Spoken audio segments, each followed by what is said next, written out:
আপনাদের পরিবারের মানুষ আপাতত আপদ বিপদের বন্ধু অধীর চৌধুরীকে হাত চিহ্নে ভোট দিন। যখন থাকবেন তখন পাবেন তার আগে হাত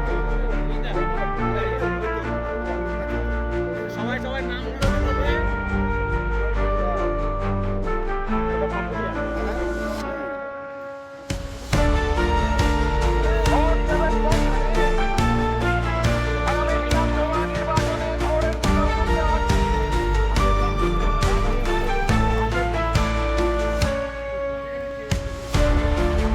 এই এলাকার মানুষের সঙ্গে আমার পরিচিতি আছে, আজন্ম পরিচিতি আছে, সেইটাই দেখলাম।